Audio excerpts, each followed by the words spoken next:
This is a horror game podcast. It is meant for mature audiences. It may contain adult language, violence, and sexual themes, as well as shocking revelations. Viewer discretion is advised.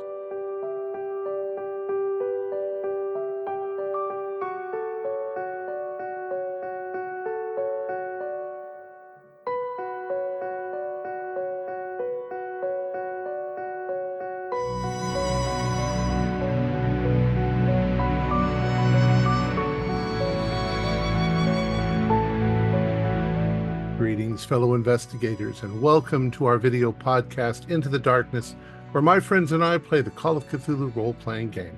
I'm your host, Thom Raley. The scenario is Mr. Corbett. It was written by Michael DeWolfe, and it appears in Mansions of Madness. It's one of my favorite scenarios, and this will be the fourth time that we have run it. I'm the Keeper of Arcane Lore, and this is Episode 1. So without any further delay, let's begin our journey into the darkness. New England, for all its ghost-haunted crannies, can be very beautiful in the spring and summer months. Sometimes the days are perfect, the flowers bloom, the bees buzz, and the barbecue goes off without a hitch. But even in the best neighborhoods, where nothing bad ever happens, the malignant seed of rumor can spring up and choke the flowers. To paraphrase Henri de Balzac, it is often falsely assumed by the leisurely and empty-headed, who chatter amongst themselves for want of something better to do, that quiet people, who do not discuss their private lives openly, must have something to hide. Our story begins on a hot Saturday afternoon, June 23rd, 1923. A group of neighbors gather for a barbecue at Dr. and Mrs. Mark Hughes' house in North Arkham, Massachusetts. The Hughes' backyard has some substantial shade trees, and the party guests sit and feast on ribs and corn on the cob and a bounty of other fresh vegetables. The guests chat about current events and comment on the state of the world at large. This is a typical Saturday and occurs many times in the warm months in a neighborhood where nothing ever happens. One thing that is not typical. Mark's across-the-street neighbor has joined them. Mr. Bernard Corbett is a well-known fixture in the neighborhood, and he is liked by all. A quiet man. He has been invited many times over the years to these barbecues, but he's only rarely attended. Although you see him almost every day, it's usually nothing more than a friendly nod. He's an avid gardener, and his large plot is meticulously maintained by his own hand. From spring until autumn, he often shares the bounty of his vegetable garden and fruit trees. He shares it with everyone in the neighborhood. People wake up to find baskets on their front steps. The delicious, flavorful tomatoes on the table today were brought by him, as were the tasty summer squash and melons. He even brought a small oriental vase as a gift to Mrs. Hughes with a large exotic orchid to decorate the dessert table. Born and raised in Arkham, Mr. Corbett is a handsome man in his late 30s. Though he presents himself as a strong and confident man, his life has been plagued by tragedy.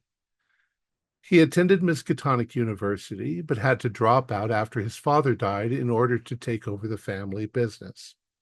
His mother died soon after that. He was happily married, but his wife died in childbirth and the baby was stillborn. This all happened over a decade ago, and he's never been the same since. He continues to run his business, Corbitt Importers of America, and is considered by his peers to be an outstanding businessman with a strong work ethic. He maintains membership in the Arkham Businessman's Club and is considered to be a fair and honest man. He would make an excellent husband to someone, but he has never gotten over the death of his wife, and he remains pleasantly disinterested in social events, which is why he's never attended very many barbecues. As you laugh and carry on sipping lemonade, Mr. Corbett sits quietly in a deck chair in the shade of your grand old oak tree and listens to your pleasant conversation.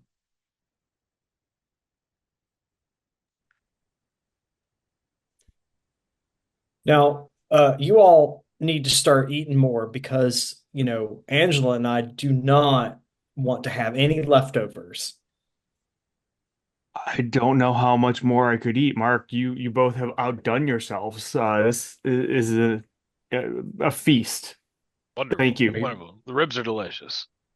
Thank you Yeah, very yes, much. indeed they are. Yes. I'll second that. Mark Hunt, are there any left? Of course, of course. And I point to a big tray. Yeah, I want another plate too. Excellent. Ernst, how many would you like? I'll get them. I'm getting up. Oh, thank you, Ruby. Just three, please. You got it. Does anybody else like anything while I'm up? I'm good, thank you. Maybe a little of that potato salad too. Sure thing. So I get up, take Mark's or Ernst's plate and my own, and I'm going to go and refill from the massive tray of barbecue that Mr. Hughes has so wonderfully provided us. As Ruby is busying herself over the ribs, she's going to I'm going to call over my shoulder. Have you gentlemen heard of the rather odd prank that's occurred uh, over at Miskatonic? You don't mean the dog killings, do you? No, no, no. The this it looks if I recall correctly, it looks as though some of the summer session students had stolen a goat mascot. Unfortunately, the poor deer seemed to have uh, suffered some kind of cardiac arrest and passed away in the middle of this prank. The goat, not the student. Oh, I seem to have read that. Mark, these are beef ribs, right? Of course they are. Okay, just Well, actually, these are beef and those are pork. but no goat. No, no, no, no, no, no. I have no interest in goat. yeah, they're funny animals. You scream at them, they just fall over like a statue. Yes, I read that too, Ruby, in the paper. I mean, and it's likely the goat was quite old, honestly, and on his way out. I mean, to have a scare like that and drop dead. It's still, horrible business for it to happen, but you know, Oh, in my, certainly, but line of work, I've seen that a few times. As I recall, goats don't live much longer than 4 or 5 years. Isn't that correct? I believe so. I didn't in my line of work, I didn't look at a lot of farm animals, even though, there are, farms around here. It was mostly dogs and cats and, the birds and so on. But, I had my fair share of, learning about and seeing those types of animals. And I believe, Mr. Corbett, you are correct. yes, it must be difficult to find farmyard livestock here in the city. Um,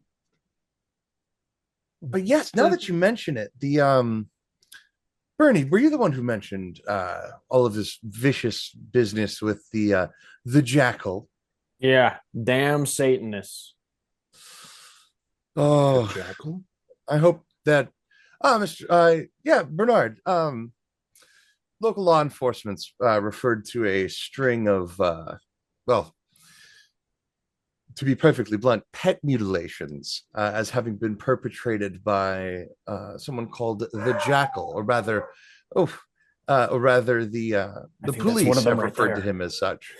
As you can hear, my hounds are doing just fine. Oh, poppycock. Seriously, the it's just the media, yellow journalism and all that. No, It's much more no, likely that's that's a true. coyote. Yeah, it might be. Yeah, but I mean, I mean, you should see. They have me go pick them up out of the road sometimes. It's George, aren't coyotes more desert animals? oh, they're all over Massachusetts. Hmm. Uh, you get one or two, and they see a small animal like a dog or a cat, and to them it's the same as a rabbit or some other animal that they may go after.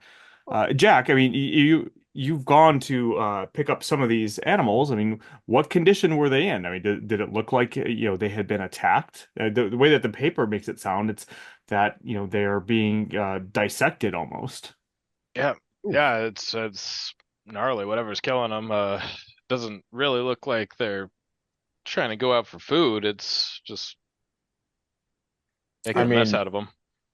I hate to break it to you folks, but when I was a kid, people used to do horrible things to cats and dogs, throw them in a river or whatever. Do you have the article? How Could you read horrible. it? Could you read it for us? Sounds somewhat interesting.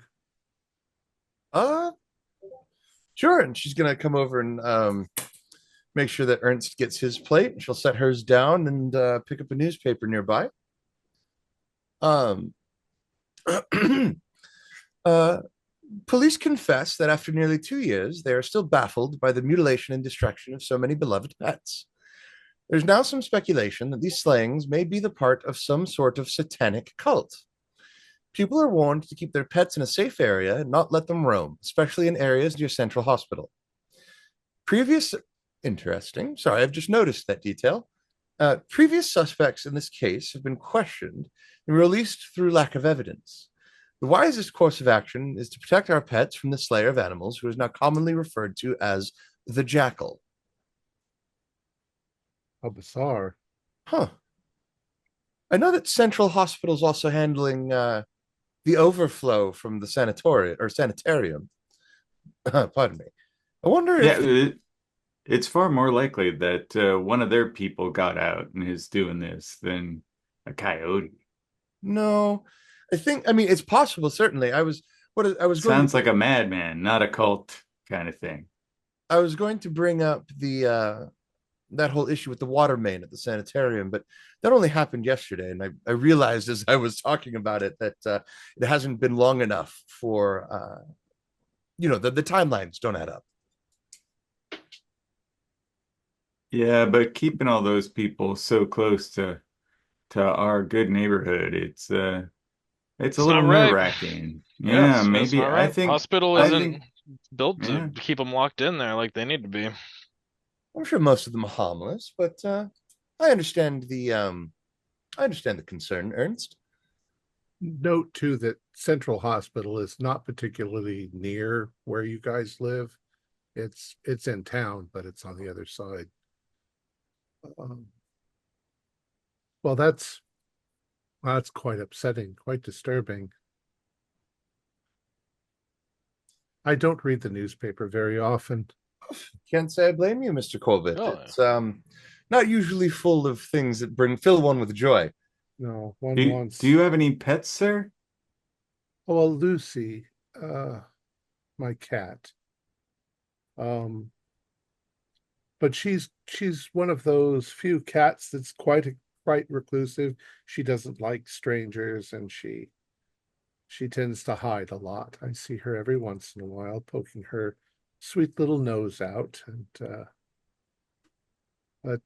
yeah, that's fortunately, I guess you said near Central Hospital. It's not really near our neighborhood. I don't think anybody here has experienced it. Has I pets haven't. disappearing. I'm sure it's nothing to worry about.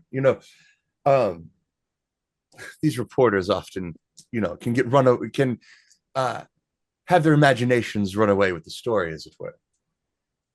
I agree. Yeah. Um, Sorry, go ahead.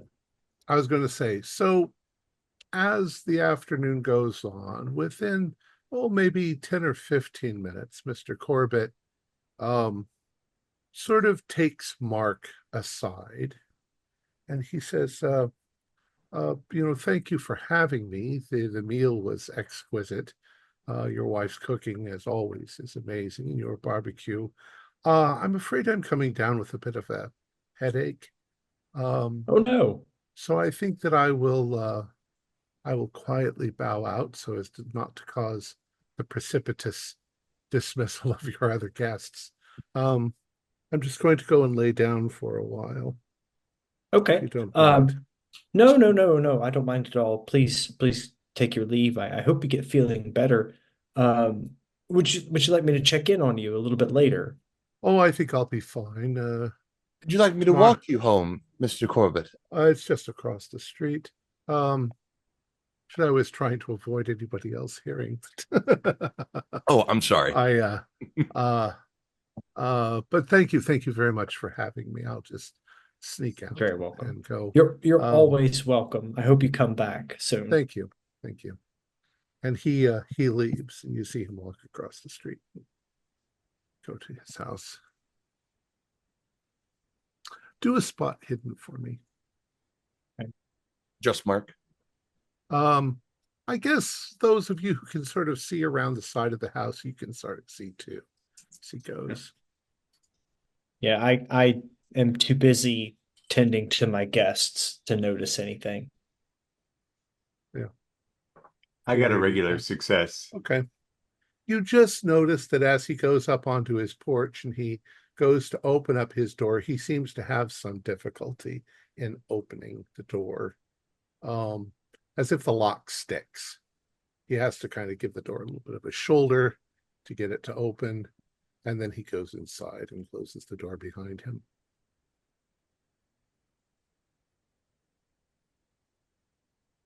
That doesn't seem like anything big enough to share with anybody, so. New England winters. Well, I do hope this weather holds. You know, it's early June, yeah, middle of June. It's been so nice so far. But at some point, I'm afraid my knees are acting up. I can almost feel like there's rain coming, but who knows? A war injury, no doubt, huh? Oh, wrong type of vet. I get that all the time. I'm just joshing you. Mr. Watts, could you perhaps play something for us? Oh, of course. And I will play something. I don't know. Down in the valley. Is anyone up for a hand of euchre? Oh, now, last time you played euchre, you took all my money, so I can't. I'm not playing with you ever again. Oh, come Friendly on, Mark. game, We can play friendly for game. pennies this time. It Certainly. was all my partner. I'd be more than happy to. So as you guys are playing into the afternoon, late afternoon and evening, the subject of 4th of July comes up. It's only a couple of weeks away. If you guys were going to do something. Yeah, I mean, are fireworks legal to own? Yeah. Oh, As I say, yeah. it's the 1920s. I can literally order a submachine gun from the Sears catalog. So I think fireworks are probably in the cards. There's Good to probably not a know. huge variety, but yeah. Do you think for the 4th of July we'll have another barbecue? Mark, are you up to hosting again, or would you like one of us to? I'm always game to host these barbecues. You know, I love doing this stuff. Mark, if you ever need a break, Jeremy and I are always happy to host. Good to know. Yeah. 4th of July ain't the same since I gave up drinking. Yes, but I mean, you've been much better for it, I think, Bernie, darling. Oh, yeah, definitely. Starting to get back into the swing of things. But there's something to that drunken master theory. I think I played much better when I was on the sauce. I've not heard of this theory. Do you care to expand on it? Well, they say that alcohol makes your brain get all fast and loose, helps you have a little smoother playing style. But I don't know, maybe it's just psychosomatic, or maybe it's the shakes. Isn't the city doing a picnic this year for the 4th of July? I believe they do have one every year, but we usually stay here. We could go to the city if you'd like. Might be an interesting change. Meet some new people. Take There part in the is town. there is on the large map that I sent you, Independence Square, I believe, is just south of where you guys are. They're probably having, marching band and stuff like that on 4th of July. Yeah. And how about that new president, Harding? You know, this might be just a rumor, but I heard that he named his, dick.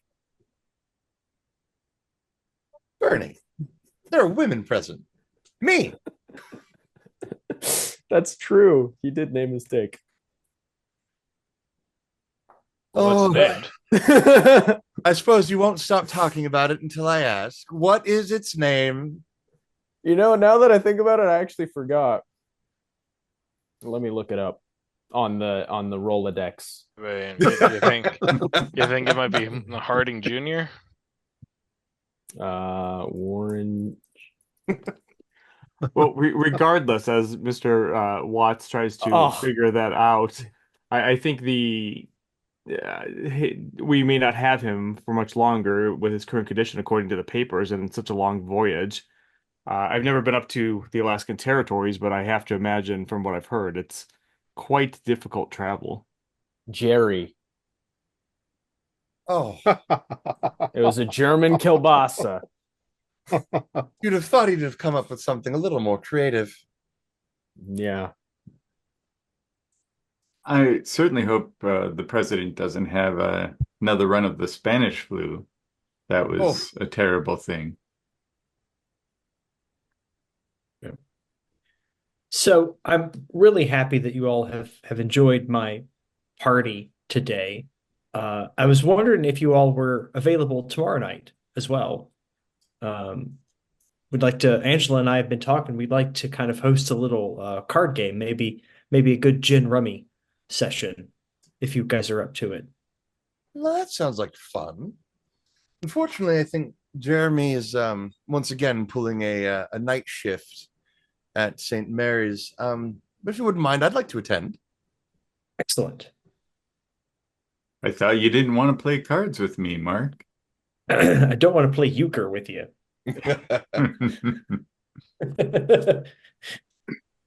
That sounds a like small a but important distinction, I think you'll find, Ernst.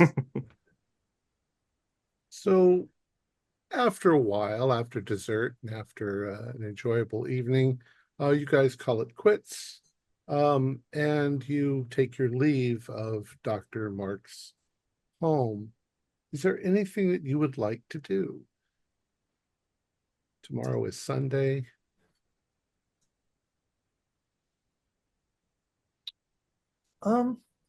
help clean up, I guess. Be a good guest. Oh, that's nice. Well, I'm going to save a plate for Jeremy for when he eventually returns from the hospital. But I think other than, sort of checking on the dogs, I don't really have much else to do at home. Maybe I'll give that new bread recipe I've been meaning to test a try. All right. But nothing, I don't think nothing mechanically relevant. So everyone ends up back at home. You do whatever you're going to do at home. You go to bed. You wake up the next morning. It's Sunday. Mark,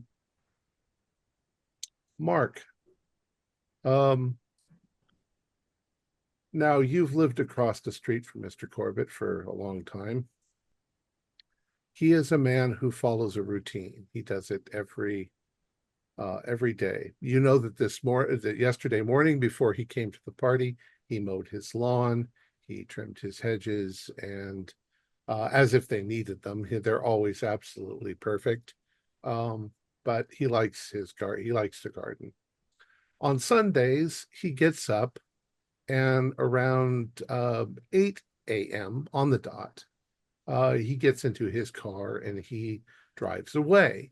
In questions in the past, he likes to go for a drive in the country, just to relax. and he usually comes back sometime in the afternoon. So this morning, just like every Sunday, you see him well dressed. He gets into his vehicle and he drives away. And the routine is the same. Okay. That afternoon, of course, your friends come over again. You start up a good game of gin rummy and other variations. You think about breaking out into poker, but your wives won't let you if they are there. So sometime in the afternoon, it got kind of hot. So you guys moved into the house. You're sitting at card tables in the living room, and you can see out the big bay window in the front. I would like everyone to do spot hiddens for me to see if you're facing the window or you're facing into the room. Oh, I have a hard. You just have to pass. I Okay. got a mega extreme 02. Okay. I failed. I 95. failed. So it sounds like Ruby and Bernie are sitting on one side, looking out the window. At exactly 3:00, Mr. Corbett's car comes up and it pulls into the driveway. You're not paying that close attention. You guys are playing cards, but there it is. It's right in front of you, and you see it. It pulls in, and this is what you see. Mr. Corbett gets out of his car and he goes around to the trunk, the boot of the car. He opens it up and he has a couple of packages that he seems to be fumbling with. One of them is around the size of a cantaloupe or so, and the other one is longer and thinner. They seem to be wrapped in kind of butcher paper, so you think off the top of your head maybe he's gone to the butcher.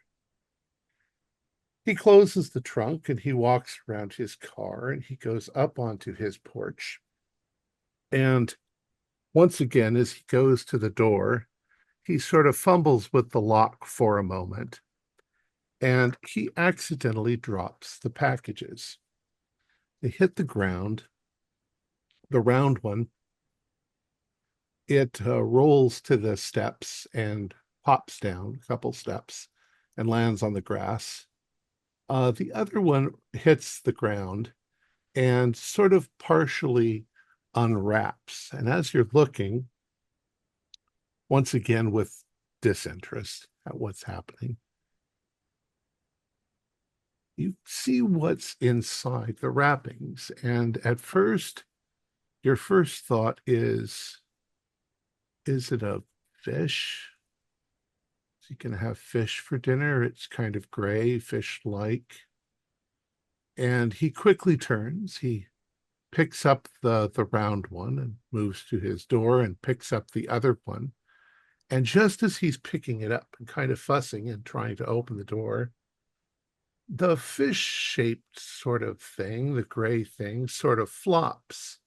And as it does, you're not sure, because it's very quick, but it looks like a hand. Quickly, he bundles it up, opens up the door, goes inside and closes the door. And do sanity rolls, but you're not 100% sure you saw what you think you saw. Fail. I succeed.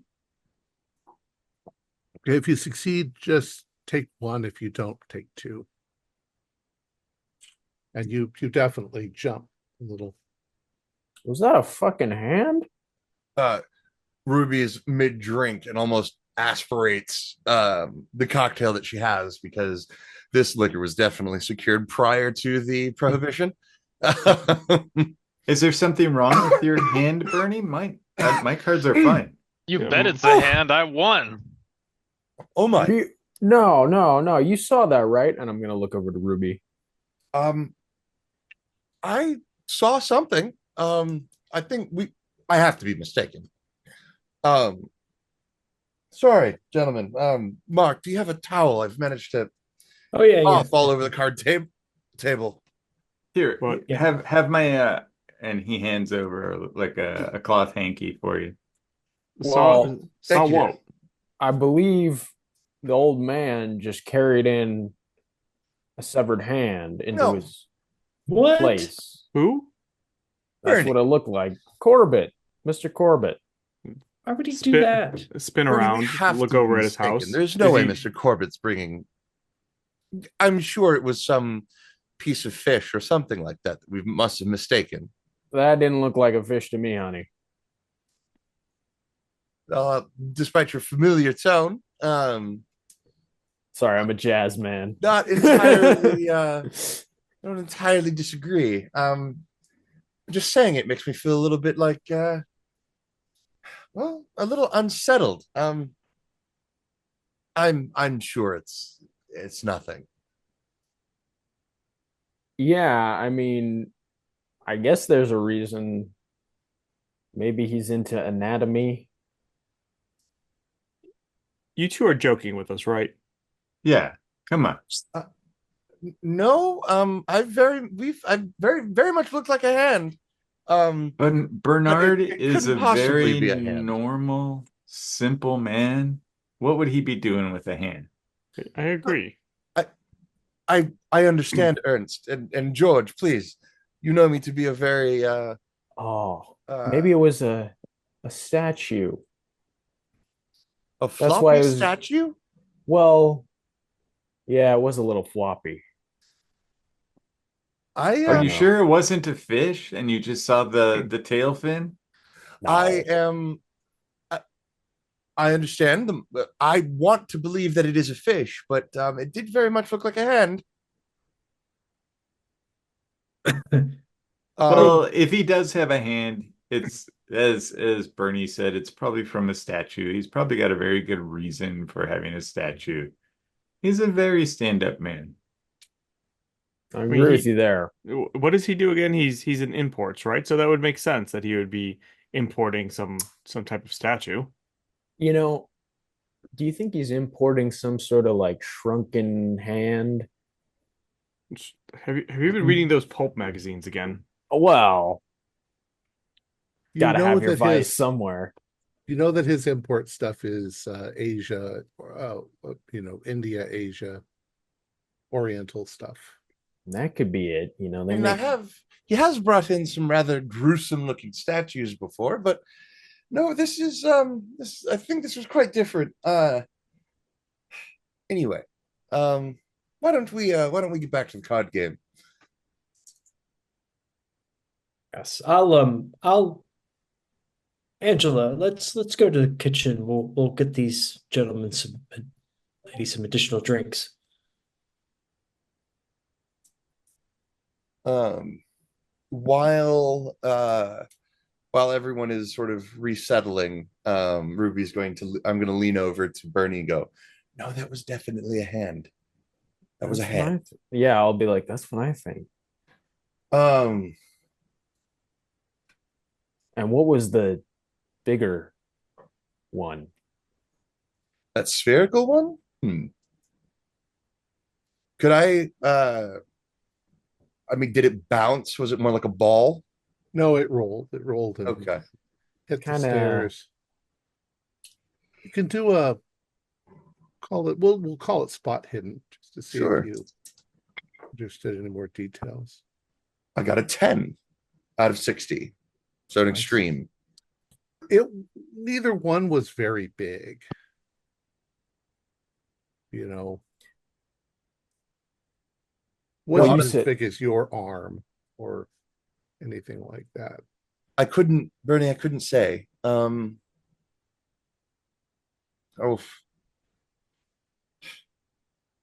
the problem is my instincts are telling me that I want to know more, but I don't want to cause a problem here in the neighborhood. I'll cause a problem. This neighborhood could use some problems. Now, Bernie, do you know where you moved to? We appreciate the quiet, peaceful life out here.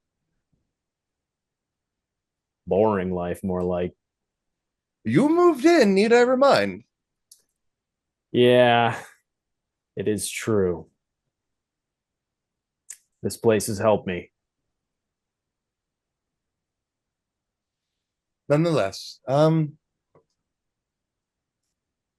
I mean, you're more familiar with this kind of thing. I am more used to operating on the other side of the law. Do you know? I mean, do we just show up and snoop around his house? Oh, well, Can we hear you all talking? And I had kind of intended us to be like whispering back and forth, but I'm also sure that Ruby's not making any effort to really be all that quiet. You're in a room Yeah, together, right. so. Right. if you guys were trying to listen in, you would hear us. Definitely. You know, if you two are really that concerned, we can see you whispering. We are sitting right next to you. If you are that Guilty. concerned, we can just go over and talk to Mr. Corbett. Why don't we just invite him to the game? He was willing to come to the barbecue last night. Maybe he would be willing to, play cards with us. And, I'm sure that will dissuade when you see the statue sitting in his living room, I'm sure that will dissuade any, further, speculation. Yeah, sure. I need someone to get my money I'm back from. Jack's been cleaning me out. Thank you, George, for talking some sense. Like I said, I believe or want to believe that my eyes were playing tricks on me, but I am still rather unsettled by that. Yeah, Bernie, why don't we go take a look? George, would you like to come with us? Sure. Mark, are you okay with that? I mean, I don't want to assume that, inviting somebody else is No. not going to be an issue. No. I like Mr. Corbett. He's great. He's Mhm. certainly welcome. I invite him all the time to the barbecues. He just always declines. I don't. All right. After both of you. So you guys are going to cross the street. Yep. It's not a busy street, obviously. It's kind of a cul-de-sac, not really a cul-de-sac. I don't know. Just it's a private lane. You cross the street. Mr. Corbett has we'll say a white picket fence around his property, with a nice little gate. You definitely notice as you approach, it's like the jewel of the neighborhood, all the flowers and everything so meticulously cleaned. There's his car sitting in the driveway next to the house. You walk up onto the porch. And this is getting to be late afternoon, so you can see that there are lights on inside. What would you like to do? I'll go ahead and sort of knock gently at the front door, loud enough to be heard, but not like a pounding. Okay. There's no answer at first. If you pound a little harder, or if you ring the bell, we'll say there's a bell. Then yes, I will follow up by ringing the bell. Do a listen roll for me. Fail. Okay. Oh, failed. So Oh, sorry. That's cool. It takes a couple of seconds. Maybe he was upstairs or something, but you finally hear his feet approaching the front door, and he opens it. And he looks at you and he says, "Neighbors, what can I do for you?" We're so sorry to interrupt. Well, we're just having a friendly card game across the street, and we're wondering if you'd care to join us. And he looks across the street and he says, "Well, that's very kind of you to ask, but I'm really not in the mood for cards this evening. Your company would be nice, but I've got some projects that I'm working on currently." Can I look at his fingernails to see if he has any stuff underneath them? Sure. Do a spot hidden. Pass 30. Dang, Yeah. nice. No, you don't see anything. His nails are meticulously trimmed. His hygiene is exemplary. So, yeah, you don't see anything. So if you don't mind, Oh, uh, sorry. Yes, I'm sorry. sorry I'm not very social. That's okay. We saw you drop something. Everything good? You saw me drop something. Oh, my packages you saw. Yeah. Yes. Yeah, just part of my my gardening project. A I new collect various kinds of fungus when I'm in the woods, things growing, and I've got a little I've got some chemistry in my background, and I've been working on fertilizers that work really well in the garden. You can see how successful I am. I try them out on various plants in my greenhouse. You don't say, because I could have sworn one of them looked like a hand. Or Can I mean, Oh, he's can I make a joking. sleight of hand check to step on his foot subtly? His foot or my foot? Bernie Watts' foot. You can do that if you want. I got an 18. An 18 out of 45, so a hard success. And Since- she's wearing those Cuban heels Those that I made Oxford for heels, her. yeah. Since George lives next to Corbett, can he see the greenhouse in the backyard? Yes. Yeah. You've Uh, all noticed it. to kind of try to cover up Bernie. Yes, I've seen your greenhouse. It looks fortunately I can't see into it, of course. But would love, I'm not a green thumb myself, but anytime, you're willing, we'd love to, see what you're up to. But we understand it if you're busy right now. Oh, I mean, of course, I'd love to show you. It's a little dark right now to view it, but if you come Of course. by, guess that's where I grow my more exotic things like the orchids and the various tropical plants. They can't take the hot the changes in temperature as well, and they need a lot of humidity. Orchids, huh? So, and as George says this, he looks at Bernie. Orchids, if I remember right, are long and from a distance may look like something else. or Sorry to flower have more bothered like. you, Mr. Our, Corbett. our apologies, Mr. Corbett. We Do we want to play this out as if Bernie actually said it out loud? Sure. okay, sure. Okay. Well, he says, I think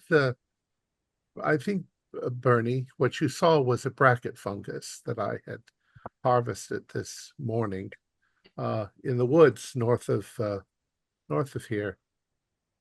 Looks kind of branchy, Cool. kind of gray in color. Oh yeah, that must have been it. Quite normal.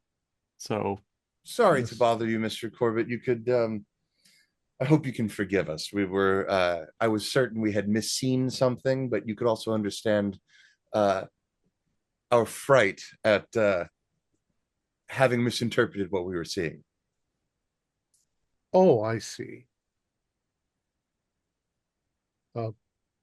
No, nothing at all. I'll have to show you my operations sometimes. I try Certainly. various exotic things to, I would compost. love to see them, but probably not right this moment early in the evening. I'm so sorry for interrupting. I think we shall let you get back to your projects. Wait, oh, yes. Thank you very much. Thank you. Once again, sorry for interrupting your evening. have a nice evening. You too. And he closes the door. Do a listen roll. I'll spend. Ooh. Yeah, success. I will spend 2, and that will get me to a regular success. Okay. The floors are wood, obviously, in these older houses. They're very nice hardwood floors. What you hear when he closes the door is step, step, step, step. And then a long pause. And then step, step, step, step, going off the house. Does he have a mail slot? No, he has a box out by the Crap. road. Well, I think we're all satisfied now. Let's get back to the cards before Yes, I am. the others, lose interest and you embarrass yourselves any further. George, I'm so sorry. Thank you so much for humoring us. It was entertaining. Bracket fungus, huh? I'm not a botanist. Sounds plausible to me. And George, regardless, is going to start walking back across the street. I'm going to follow George. Okay. When we get back in, oh, sorry. Go ahead. When we get back in, George will sit down and in front of Jack, Ernest, and Mark, and just smile a little wryly and say, "Well, it was all over a fungus." Fungus. Yes. Laugh it up, George. Yeah. I'll let it go. You're sure it wasn't our neighbor isn't harvesting body parts? Do I need to call my buddy Paul down at the sheriff's station? Oh, believe me, if we had concern of Mr. Corbett being up to anything that nefarious, I think between you and I, we could have every lawman in Massachusetts here on this doorstep. And Bernie, you do know we are pulling fun at you. Yeah, no worries. Said it was fertilizers for his orchids. Yeah, apparently Mr. Corbett has in his greenhouse in the back. He had some exotic plants like orchids. Offered to give us a tour at some point. I do see him out there working on that a lot Oh yeah. over the fence. Yesterday at the barbecue, he had brought a small, pretty little oriental vase with an orchid in it for Mrs. Hughes. And it's still blooming. It's still on she's set it up on the sink. Purple. Well, yeah, very you've pretty. all seen how beautiful his house is. He puts so much work into that garden. That's all the man is. He just takes care of his property. In my line of work, I come across criminals sometimes. They live run down little rat holes. Nothing like that. Oh, I'm not saying I don't think any of us think Mr. Corbett's a criminal. Good. I was just thinking maybe, he went crazy, started worshiping his wife's corpse in the basement or something. Bernie, you must stay away from those penny dreadfuls. Has anyone seen Mr. Corbett bring anything back from his afternoon drives before? I haven't. No, I haven't either. Don't recall. I mean, he gets Interesting. groceries. He's a human. He eats. So I think I've seen him with groceries occasionally, and then I did get some morals from him not too long ago when they were in season. His car is a trunk. He can haul stuff.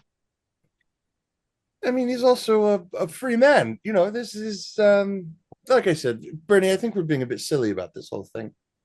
It's just odd, isn't it? He said he collects them, and we've never seen him before with something like this. Oh, remember, he's kind of kept to himself. I've True, still never seen him with it. Ernest, Likewise, Jack. when you mention that, you can kind of see Ruby's eyebrow twitch. She's trying very hard to keep her professional and her personal life separate right now. No, I'm sure this is what he said it was. All right. Hand me the cards. Let's get to it. And you continue to play cards into the evening. And it's up to you whether the thoughts leave you or whether they kind of eat away on you a little bit. Oh, they're eating away at Ruby. This is this is gonna be something difficult for her to put down. Yeah, in a neighborhood where nothing ever happens. It's interesting. What That she's been presented with a puzzle that she does not have an answer for yet. All right. So, do you have any questions about Mr. Corbett, about his past, um, that you would like to ask me? I can tell you some things that, everybody in the neighborhood kind of knows. Well, you were talking about tragedy. Did that include his wife? Yes, his wife Okay. died in childbirth Yeah, yeah. about 10 or 11 years ago. How long have they lived in the neighborhood? Or did we know her potentially? Or did he move after? If you've lived there longer than 10 years, you met his wife. Okay. She was lovely. Her name is, her name was originally Lynn Ann Myers and Lynn Ann Corbett. Your opinion of their relationship was they were very happy. They were married only for about a year. She was pregnant. You know that it was somewhat difficult I hate to do pregnancy. this, but I have to slip away just real fast. I will not shut down the video. Okay, well, yeah, go ahead and we'll just take a break really quick Thank right you. now. Sorry. 2 minutes later. And they Yeah, were she happy. died in childbirth. The baby was stillborn. Mr. Corbett was devastated. Understandably. And, What was he like right after the death? inconsolable. Yeah. Okay. I But mean, nothing like he wasn't like reclusive. well, I mean, he's always been a plight, so people, well wishers. It's more like after the funeral's over, after the people stop bringing casseroles, that then he really has to deal with the loneliness. And I mean, that first year he didn't take it well at all, but what he did is he threw himself into his work, and he threw himself into his gardening. His gardening was always this way, but he's thrown himself into routine. He is extremely routine minded. um None of you have ever asked him, but I mean, if you do a psychology roll, and you pass, I can tell you what I'd probably tell you anyway. Super lawyer powers activate. Oh, shoot. I got a hard success. Nice. That's enough if you got that. It seems like,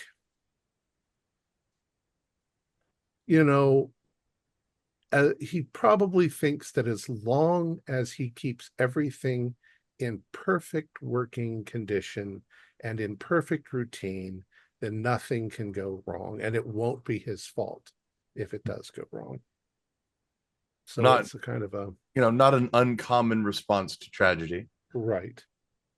And he's remarkably been very pleasant about it, but he's not interested in getting married again.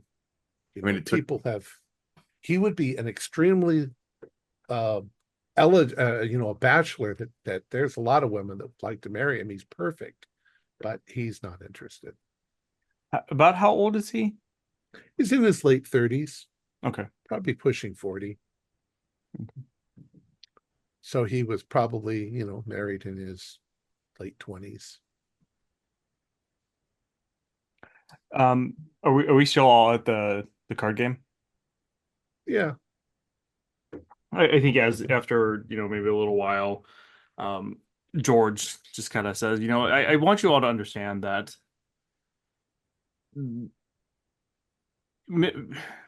Mr. Corbett may be acting odd or erratic in your eyes. Just remember that when you lose a loved one, it changes you. It causes you to react and maybe change your ways, and to the outside world could it could be viewed oddly. I mean, you all know that I lost my wife several years ago, and to be quite fair, that's the reason why I ended up retiring. I just pulled away from my work. Some others will throw themselves into their work. And I think his hobby, no matter how odd it is or what we think it might be, of going out and finding the fungus or whatever, is probably how he deals with things. And I'm sorry, I'm taking away from the game. It's I just something that definitely was on my wouldn't mind. use the word erratic. He just walks around slowly, waters plants, snips some things. He's a great guy. We all agree he's a great Yeah. guy. Yes, George, we weren't accusing him of anything, but Bernie and I were I know. rather put off by what we thought we saw, and so we didn't mean to cause as much of a fuss as we wound up causing. So you have my apologies. No, Yeah. no, no. There's no need to apologize. You are both extremely intelligent individuals, and maybe I need to apologize to you for not taking you seriously enough. You mean both besides Bernie, right? Yeah. I've But never been accused of being intelligent. I mean, is this still weighing on your mind to do, is this something that we can do something to, I don't know, set your mind at ease? Oh no, I think that was enough for me. Bernie, how about you? It's weighing on my mind because I'm a nosy bastard who used to have a more exciting life and now is boring. But Well, I've always wanted to see his greenhouse, so we could visit him some other time and take a tour. yeah, Maybe we'd see the what did you call it? Bracket fungus? something like that. Or the maybe rest of his fungus collection? maybe he has one of those ones that bites you. Oh, come now. What? That's just A fungus that bites you? uh those adventure novels that you're devouring, Bernie.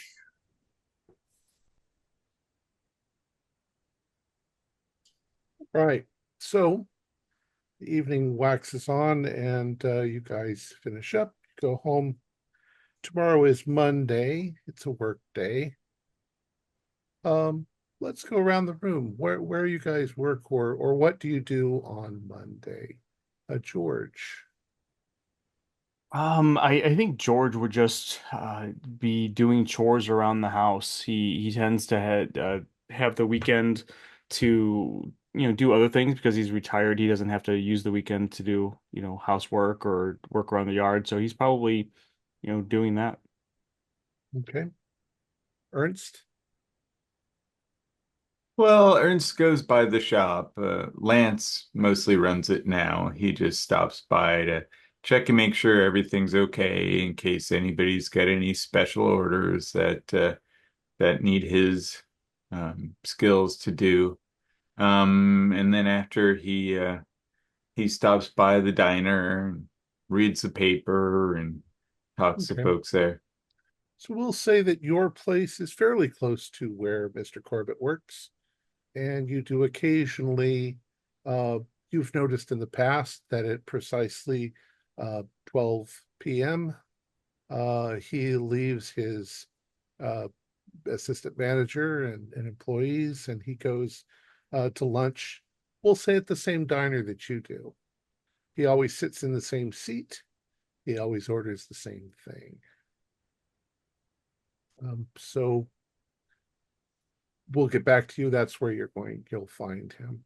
How about Bernie? What are you doing? I think I'm going to be practicing for tonight. I play every night at a speakeasy, or every night with, a few days off a week, You play depending at the on. Pink Oboe? Yeah, exactly. There we go. The Pink It's a Oboe good name. I like that.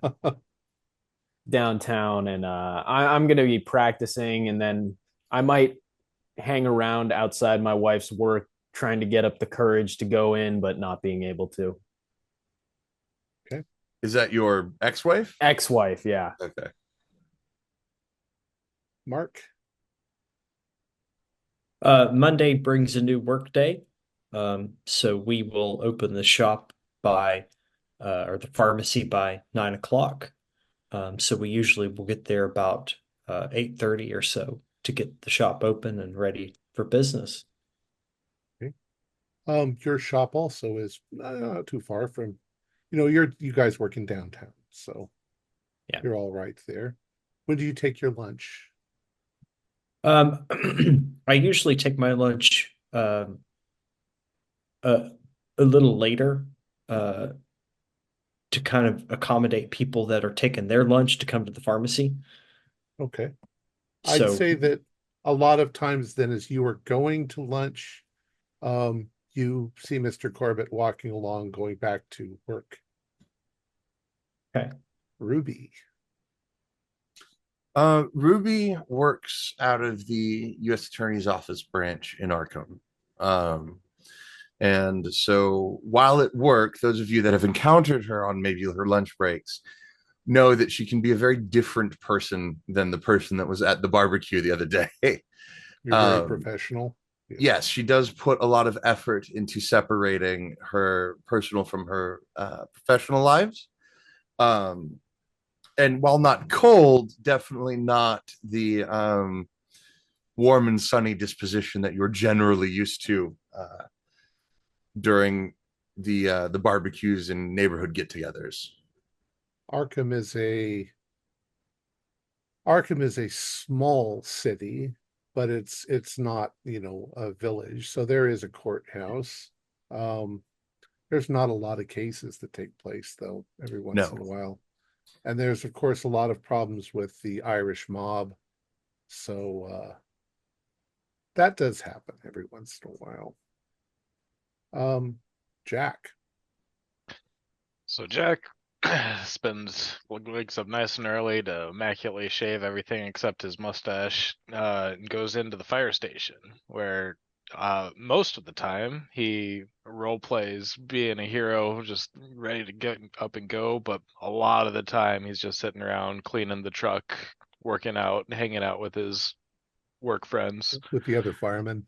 Yeah, exactly. Eating donuts, drinking coffee, waiting to slide down that pole as soon as we get the call. Yeah, and fires don't happen that often, but when they do, you guys are always ready to go. All right. So Ernst, you've come into the diner a few minutes after 12, and Mr. Corbett's already sitting at the other end, eating a turkey sandwich with avocado because it's the way I like it. Though they probably think that you eat turkey sandwich with avocado back then. He's neat, he's clean, he's sitting there. The silverware is perfectly arranged, and he is eating his sandwich. Well, if he I stopped sees by you, his he gives table you a to be, yeah. I stopped by his table to be neighborly, say good afternoon. good afternoon, Mr. Wayne. How are you? Very well, thank you. We were playing cards across the street yesterday at Mark's house, and I know some of the folks stopped by, and you invited us over to see your greenhouse. George love Ruby, to do that. yes, they popped by. Yeah. Well, yes, you might drop by on Saturday. Saturday. I'm gardening, so I'm already out there in my overalls. I've seen you many times. Yeah, so Yes, well, can I invite the whole gang? well, it'll be a little crowded, but yes, yeah, of course. I'm always Great. eager Well, to show off the strange things that I've got growing in my greenhouse. oh, now you're getting me very excited to see. When I was in Europe during the war, I saw some strange different plants and trees over there, but I'd like to see what you're growing here in our hometown. Well, I've, because I travel to various places, mostly in India lately. Um, I've collected a number of exotic plants. Some of them are insectivorous. They eat insects. A few of them are large Fascinating. enough that they can eat larger things like rats or mice. No, I don't. My I don't. goodness. I don't feed them anything like that. They would. It would smell. It would smell very badly if I had rotting mice in my greenhouse. Um, I've got quite a few exotic orchids from Asia, and a few other odds and ends, things that I'm growing to add to my various fertilizers, things that are packed with nutrients and so forth. It should be What quite interesting. it sounds like you've done a very scientific job to find the best blend of fertilizers. Your yard is always so lovely. Oh, thank you. I've been working on it for a long time. I started with a fairly formal education at Miskatonic, uh, but after my father passed, I had to take over the business. So, unfortunately, my career uh, at from Miskatonic never panned out. So, I've had to do as best I can with this business, and people tell me I've done a fairly good job. Uh, I've got an assistant manager who's quite competent, and I've got a couple of young employees who seem quite happy and uh, somewhat interested in Oriental architecture and furniture and so forth. Um, Training them has been an interesting adventure. It's always a challenge with help, isn't it? Yes, but I think I've done pretty well. Yeah. I've been Your lucky. your shop is I've often seen people come and go. So you seem to be successful in your endeavors. What did you study at the university? Oh, I was going to be a doctor. I was studying medicine at the medical school. Oh, really? It's Yes. fascinating. It's a very interesting topic, but oh, that's near 15 years, I think. Mm, Not hmm sure, somewhere around there, hmm since I had to drop out. But my life has been pretty good. Uh, he says that and then hesitates, and you can tell he just remembered. Yeah, Right. hasn't been that good. Right. Uh, Right. but if you'll excuse me, Oh, finish my of lunch. course, I'm sorry, Bernard. Need to And get. I'll see you Saturday, if not before. Oh, yes, yes. And you can see as you walk away the sort of demeanor of his face. Now he's become very introspective again, and eats a sandwich. As soon as he finishes, he gets up. He, brushes himself off, straightens his tie, and walks out. Um, Gives you a nod as he walks out and heads right back to his shop. Um, those Keeper. of Oh, Yes. I was going to say during my day job, while I am between clients, Mhm. is there any chance I could pop down to the local library and look up these brachytae fungus or fungi? Sure. Uh, Go down to the which library do you want to go to? The Corbin Library, or do you want to go to Miskatonic University Library? I think I'm going to try the university library, given that Jeremy works there. I think some staff privilege is to be leveraged. Of course, yeah.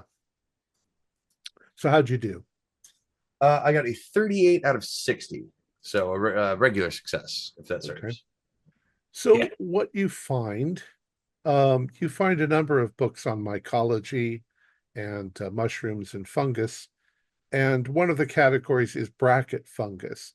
Now, most of them are fairly brightly colored, oddly oranges and pinks.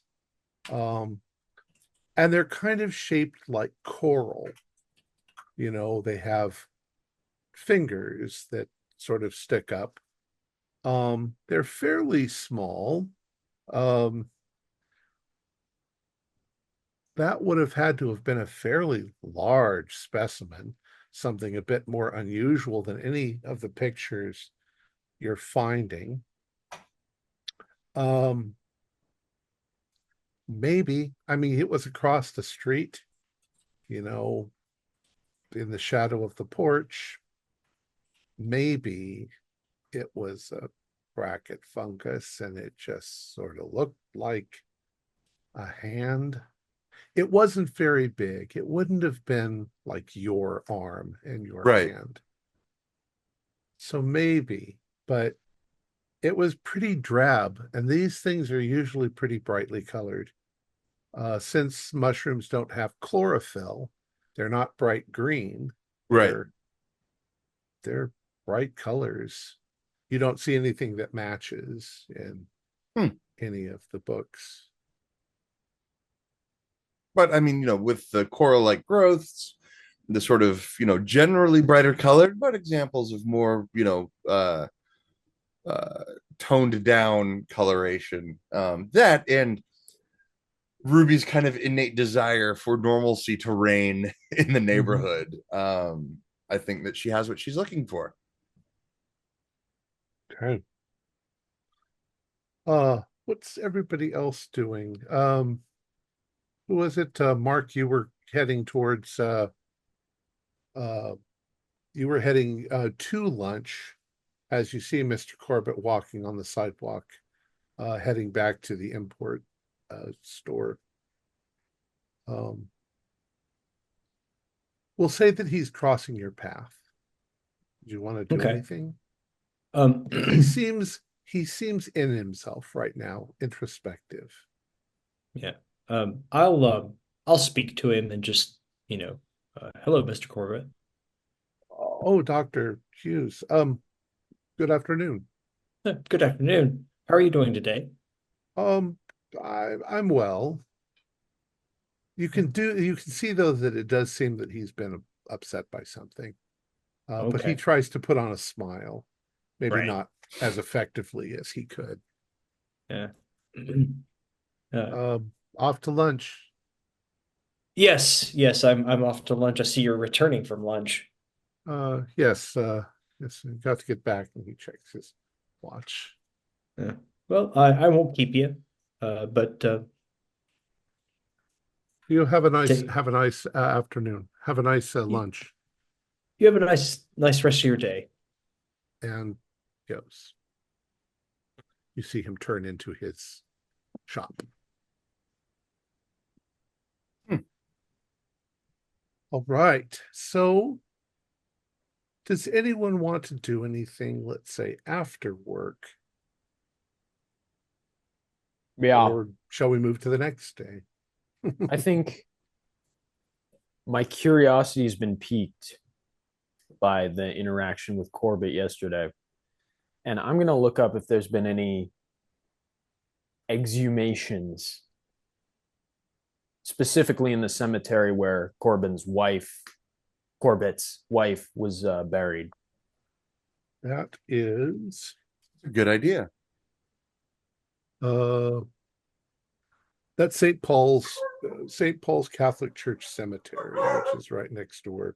Yeah. Where would you look? Newspaper? Yeah, just in the advertiser. Okay. You head over to the it's the Sentinel. Sentinel. You head over to the Sentinel, and they have the stacks with all of the old newspapers. Do a library roll for me. All right. Oh God. Can I push it? Sure. Yeah, I'll rummage If through. if you fail, the stacks are gonna. Perfect. Oh, oh, one. Very Nice. nice. Oh, beautiful. Beautiful. So you start going through the newspapers and you're looking for recent things going on in the cemetery. You find nothing in the way of recent deaths. Probably the last person that died at the church maybe was a month ago or so that somebody was buried there.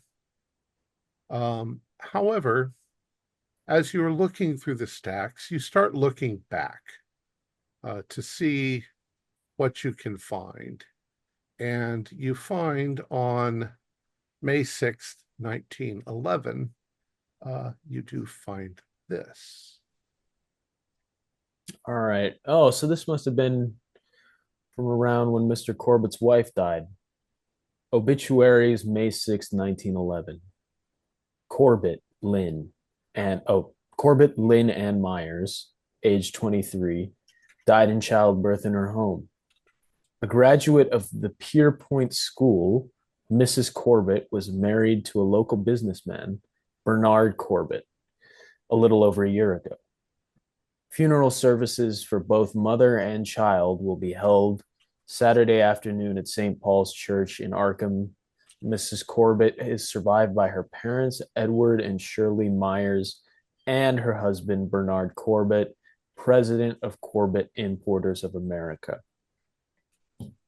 Other than that, unless you want to look for other things. Yeah, I might also look a little bit into the Jackal to see if there's anything more on that, because that was an interesting story. So it looks to you like it all started a couple of years ago. People started noticing, well, people's pets started disappearing. This all was happening in neighborhoods around Central Hospital.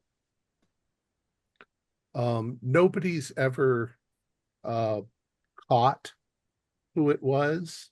But the most you get is that there were some suspects, they were questioned, there was no evidence.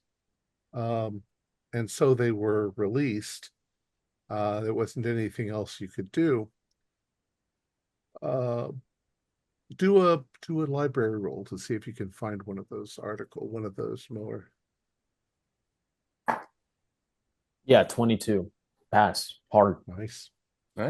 All right. The one article that stands out the most is this one. Wow, this is the best newsstand ever. Local man questioned on animal slayings. Police today announced that a suspect had been brought in and questioned in connection with the recent rash of pet kidnappings in the southwest part of town. Although released later for lack of evidence, Randolph Tomaszewski, I tried, is considered the prime suspect in the recent disappearances of nearly a dozen dogs and cats from the homes and yards of the neighborhood surrounding Central Hospital. Tomaszewski is employed at the hospital as an orderly. It will be remembered that many of the missing pets have been discovered later in parks, usually mutilated or partially eaten. Public outcry over the atrocities has been strong, and police hope that they have uncovered a lead that will eventually allow them to close the case. March 16th, 1923. Will all be. So I guess it was this Tomaszewski guy who got arrested, and then they might not have had enough evidence to convict him. Why did they arrest him then? If only had a legal expert there to answer these questions. Yeah, maybe I should ask Jack and Ruby. Yeah, or even better, someone who knows a couple cops. Someone who knows some cops. Yeah, exactly, and can investigate thoroughly. Well, we'll file that in the brain folder. So anybody else want to do anything today, or shall we move to the next day? Yeah, I'll go back to Jack and Ruby's house and ask them about the Tomaszewski guy. Those are two separate houses, but I'll ask you both to join me in my palatial estate. You'll phone them in the evening. Yeah, Yeah. go ahead and play that out. Do we have a party line? No, you guys have more money than All right. So I'll call on my Adams family phone. Hey, Jack. I was wondering, I was looking through the news to follow up on the Jackal thing just because I took an interest in it. I was wondering if you could maybe ask your cop friends about this Tomaszewski guy. Yeah, I some weird name like that. Yeah, I remember I think they arrested him, but then the animals kept dying. I don't know. I'll yeah, sure. I gotta ask him how that went down. Yeah, I was just wondering why they arrested him. Sounds like. Oh, that's just is supposed to be innocent until proven guilty, but realistically, they just grab the first guy they think it is. Yeah, brother, I know that. Well, And then I'm gonna go for a jog. Oh, well, got to keep in shape. Evening. Oh yeah, for sure. So yeah, see you around, Birdie. Yeah, see you later. And I'll call Ruby and just say this, ask her what her legal opinion is on it. I don't know. Tomaszewski. It's not ringing a bell, but I mean, if he was brought in and questioned, more like an interrogation, if you ask me, they're usually pretty good about finding someone to admit to something. But if he was let go, they really must have not had anything on him. Yeah, I mean, you know the DAs, don't you, or the prosecutors? Yeah, I work for not at the state level, but if there's a federal case, I tend to work with the U.S. attorney on that.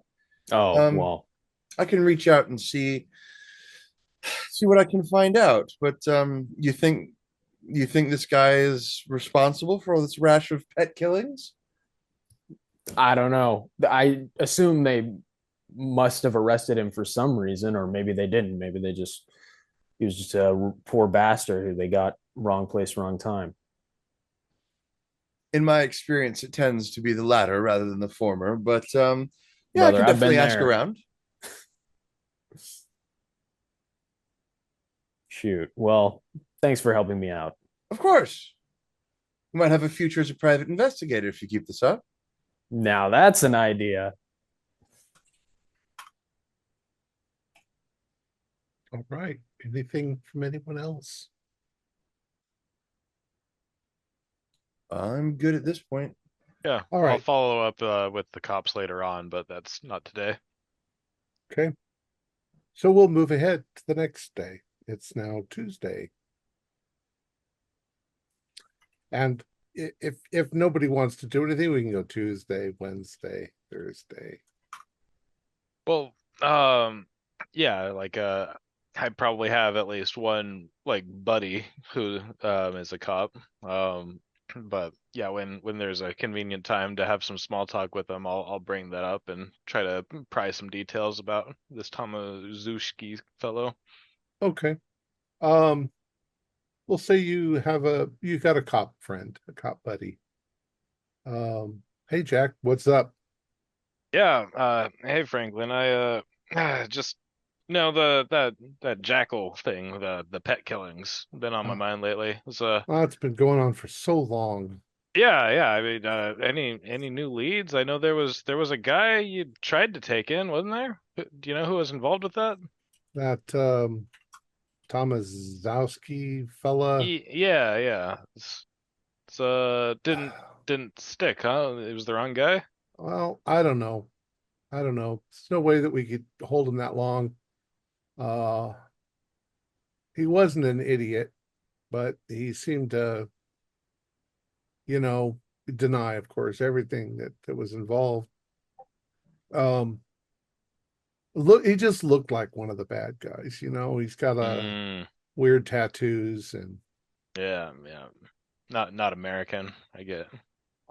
yeah, he works at the hospital. He's an orderly, but I don't know. I don't know why they would hire somebody like that, but sometimes they Oh, hire really? people if somebody feels sorry for somebody and hires them. Maybe he's trying to get his life together. I don't know. But it's kind of a punk. Hmm. All right. Well, yeah, it's has that been picking up lately? You think there's been like an uptick recently in dead animals? No, not particularly. I mean, if you look at the statistics, there was a lot of dead animals for a while, and then it slowed down. Now it's sort of picking up again. They don't think that it's just animals or coyotes or something like that.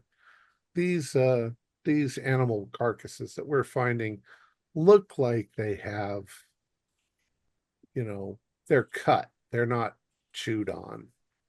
I mean, sometimes they're chewed on, but they're chewed on by, they're laying around. Animals are going to chew on rats, are going to chew on the body if it's laying there. But Well, some of the it's things are weird. are there like human bite marks? Oh, no, no, no. Oh, yeah. Like a coyote or something that's torn it up, or Okay. cats or dogs or something. But there's still bits and pieces on it that seem like, I mean, sort of ritualistically, there's some weird things in Arkham. Yeah, real sick stuff. I mean, that's yeah, I saw it in the paper. My neighbors have been talking to me about it. I just, hopefully that's the kind of thing we can get behind us one of these days. Uh, we'll uh we'll eventually find someone we can blame it all on. Yeah. Well, yeah, thanks. Have a good day. It's I mean, if you need help scraping any of the pets up, disposing them. Yeah. You're our local hero. Oh You yeah, you stop. you put out that fire once. Yeah, yeah. Oh yeah. Store might have even burned down. We didn't Yeah. stop it.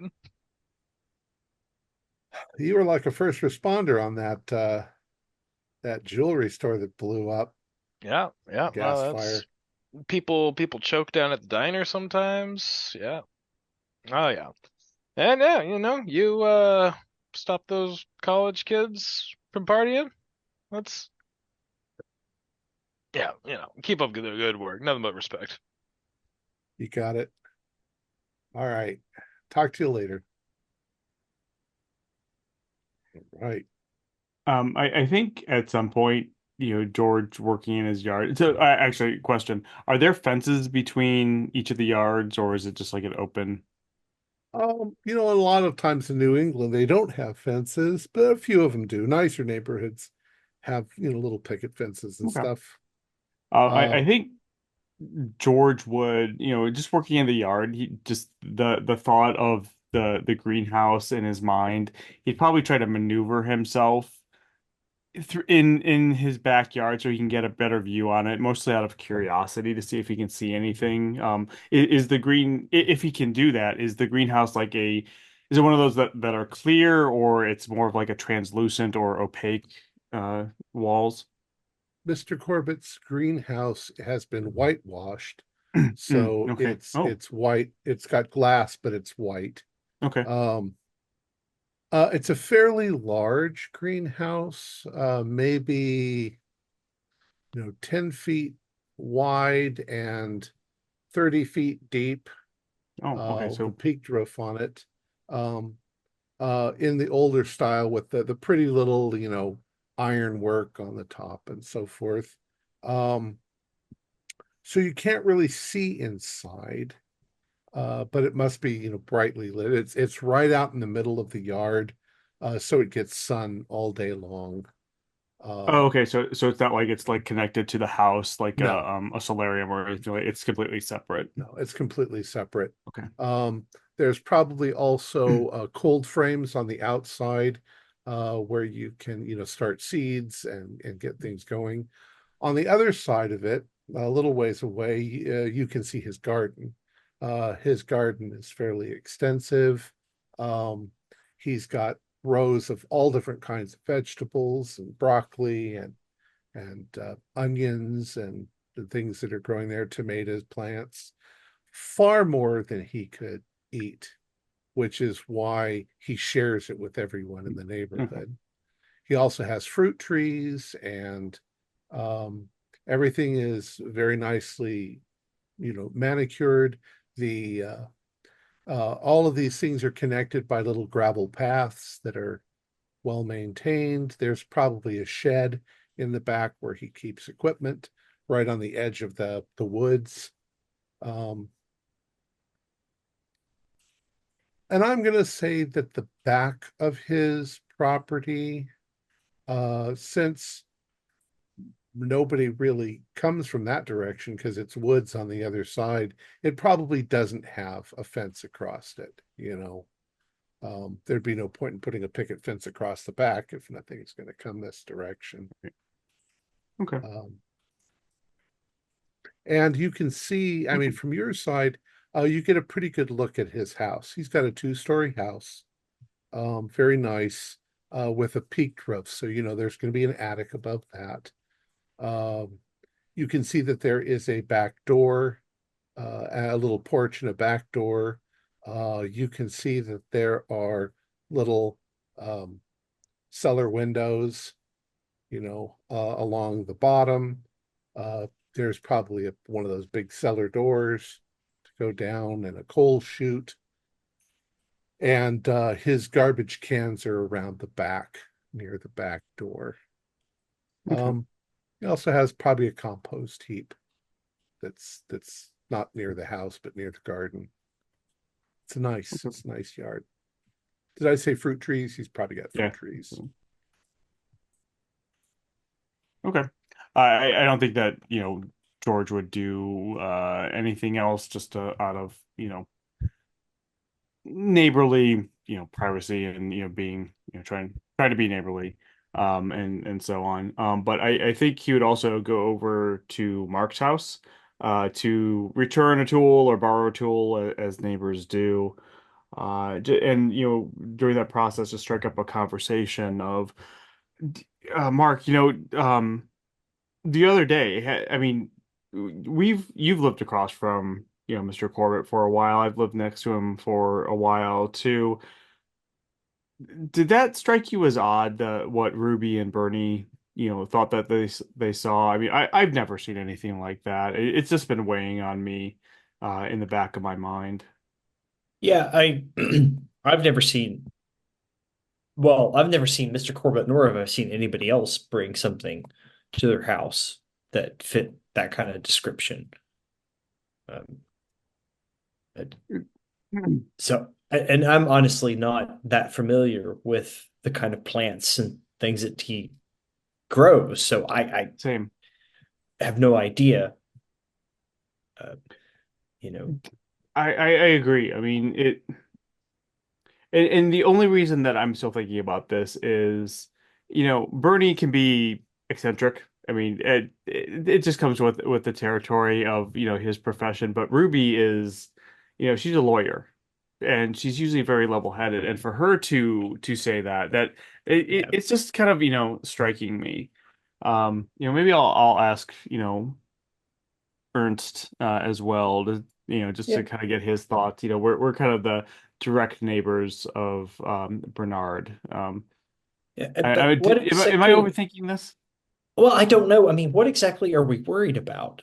Like, I mean, that's a good point. I mean, they said it looked like a hand. Why would Mr. Corbett bring a hand to his house? Exactly. Like, that doesn't make any sense. Exactly. And he had, a perfectly reasonable explanation. I mean, I don't deal with criminals, obviously, but I have No, to no. imagine if he was doing something suspicious and we went over to his house and started asking questions, that he would start acting suspiciously, and I didn't get that. So I don't know. I mean, I don't know. It's just one of those things that it's probably nothing, but I don't know why it keeps coming Yeah, back into my mind. What he invited us over for this Saturday, right? yeah, And I yeah. mean, maybe that'll sell everybody's minds. I'm sure it will. I'm sure that we're going to go over there, have a lovely time, and yeah, nothing's going to come of it. Right. I agree. I think that's maybe what we need to do. But the neighborhood has been quiet. Maybe that's what it is. It's been a quiet summer, other than, these weird things in the news that aren't even happening near us. Maybe it's just our imaginations running wild. It could be. It certainly could be. Yeah.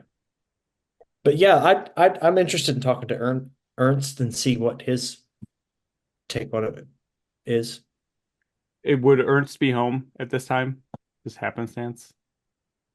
Yeah, sure. After lunch, I mean, he doesn't really need to be at the shop. Okay. Lance and Grant take care of everything there. So, Well, I guess, if we, maybe out of convenience, if we see him, or later on wander over, just strike yeah. up the same conversation, um, you know, asking, have you ever seen Bernard do anything odd, like that?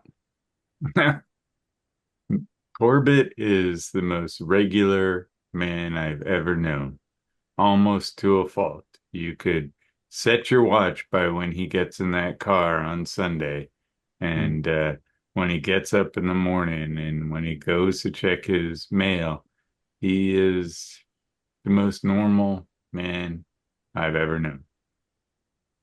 You know that at exactly 5:10, he will pull into his driveway this evening. Yeah. Well, I mean, Mark and I were talking, and I think Saturday when we go over, I think that is going to settle it for everyone. And personally, I'm kind of excited. I mean, I don't know if you can probably see his Yeah, garden and yeah, the greenhouse from the backyard. Can't see into it. I'll admit I've been a little nosy. I've been a little curious what's in there, and if he has exotic plants, I would love to see something like that. me too. When he described it to me, it sounded quite spectacular. So no need to go all the way to Boston to see some fancy arboretum if our neighbors got Exactly. something like that. So I just surprised it's taken us so long to go over and see. And maybe in the end, this is going to be a good thing. He has been kind of, and I'm not going to say reclusive, but He's sad. He's yeah, still very sad for and losing his wife and his unborn child. right. When I talked to him at the diner today, he seemed fine until he remembered that, and then Mm. just a cloud came over him. Well, I know, personally, talking to you and to Mark, and kind of, just being neighborly has certainly helped me. So hopefully that will help him as well. If Yeah, yeah, maybe I need to make a concerted effort to kind of help pull him out of his house and his shell. And if that's what needs to happen, then that's what needs to happen. yeah. You're a good man, George. No. Right. Right. For what it's worth, George, if you were to follow your fence line in the back to the woods, you could simply walk into Mr. Corbett's yard. Um, and for what it's worth, whitewashing glass, which is what he's done, it scrapes off. You can just scrape off the whitewash. I'm sure the temptation has come into my mind, but It would be rude. Yeah. yeah, holding off for now. Although, keeping that in the back of my mind. All right. I'd like to call up Bernie, if you don't mind. Yep. Yeah, just Oh. yeah. Hey, Bernie, how's it going? Jack, what's up? Yeah, I talked to my buddy Officer Franklin. Looked up the Jackal. Yeah, Oh, yeah. the Wachowski guy. Oh, Their suspect. So yeah, they kind of profiled him. They thought he was a troublemaker. He's in the area. He's an orderly at the hospital. oh, so it was Uh, just because he was Polish or something? I don't know, yeah, something. But I mean, they said he gets up to trouble. He's, kind of scummy. But yeah, they just didn't have any solid thing to land him. I mean, the real interesting thing though is just yeah, police just are saying for sure human. Like they're consistent blade marks. It's not any kind of wild animal. Like it's whether it's Wachowski or whoever, it's just I mean, I shouldn't even be telling you this. I know how your mind races Oh, around. Your cone of imagination is silence. crazy. No, do whatever you want with it. I'm sure everyone in the city's going crazy over this stuff, but yeah, it's the guys at the hospital. If you want to go track down the orderlies and question the guy himself, but yeah, just animals are dying to a blade. To a blade. Did they say what kind of blade it was? Long or short? Oh no, I don't know. Probably just a knife. Now that's interesting.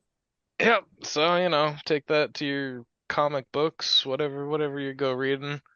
Hey, look, in 20 years, comic books are going to be seen as high literature. I just you're always jumping to the craziest conclusions, and I mean, keep me in the loop. I think it's great.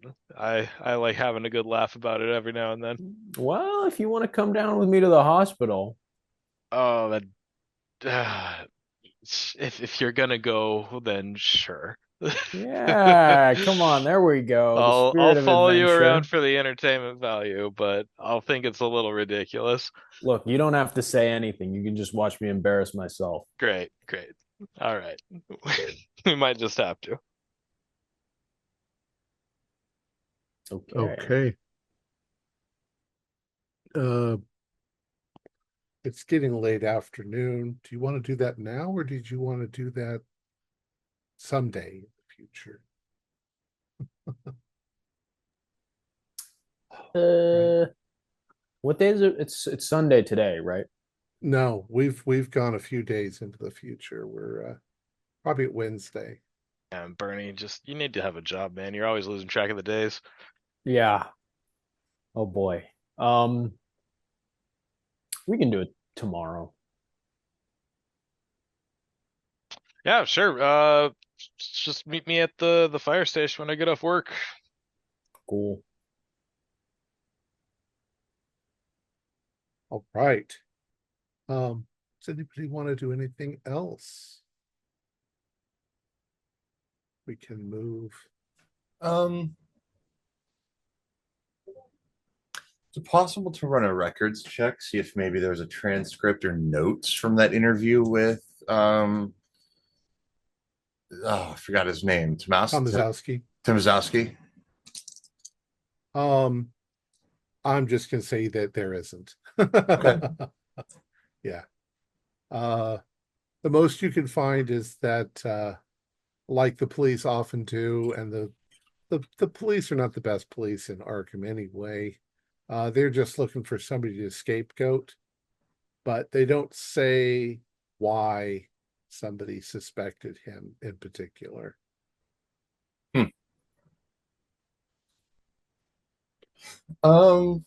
Pick a punk. It's kind of what it seems like. As a neighbor, do I know whether the greenhouse has always been whitewashed or has he done it? You think that there have been occasions when maybe during the winter, when the angle of the light is different, that one side of it will be whitewashed, the side facing directly at the sun, and the shade side will be clear. You can see that there were plants inside, but you can't see too much. You can also see that there's often I can't think of the word, perspiration on the glass. Condensation on the inside. Condensation. Yeah. That's the word I wanted to say from Yeah. I'll also say that there is obviously some equipment. So there's probably occasionally smoke from a heater in the back. And sometimes the flapped windows on the roof are open to let out the extra heat.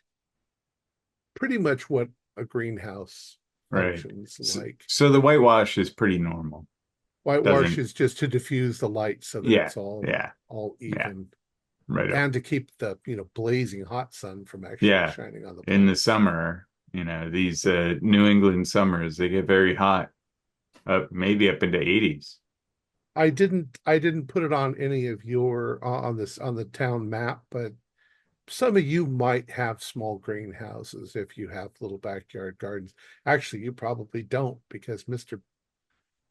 Corbett provides enough food for everyone in the neighborhood. And it's always delicious.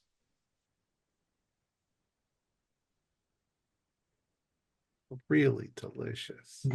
Well, he does. That doesn't sound ominous at all. Well, he does take good care of us here in the neighborhood. There's no reason to be suspicious at all. I'd say that the common practice is you'll get up in the morning, and before you go to work, as you look out on probably either you or your wives or husbands will look out onto the porch, and there'll be a basket with fruits and vegetables. You'll pull it inside, and once you've emptied it, you'll take the basket over and put it on his porch, and it'll be filled again a week later with more and more stuff. Seasonal. So more winter, you're not getting one. Much more like a milkman operation kind of thing. Right. And he's never asked anything in return. He's like, this is what he does. He's growing it all. It's just going to go in the garbage heap if he doesn't give it away. Huh. So we've got about 8 minutes left in the session. So if you guys want to do something, we can, and then we'll start up next week with the greenhouse or the hospital. I don't have anything else Ruby wants to do. I am trying to convince myself that everything is normal in Beaverville. I honestly I think George is the same. He's just living his normal life, looking forward to the next weekend, and keeping an eye out for weird things just out of the corner of his eye, just if nothing else to keep his mind occupied. But other than that, no. Hey, in that case, I think that's probably a good spot to close it. And we will pick this up again in the next episode. Our players included Julian Arba, Tyler Hudak, Max Meltzer, Steve Anderson, Kaylin McDowell, and Gordon Lewis, with myself as the keeper of arcane lore. We have a Discord server where you can chat with other members. You can set up private games. You can learn the finer arts of gameplay and game mastering.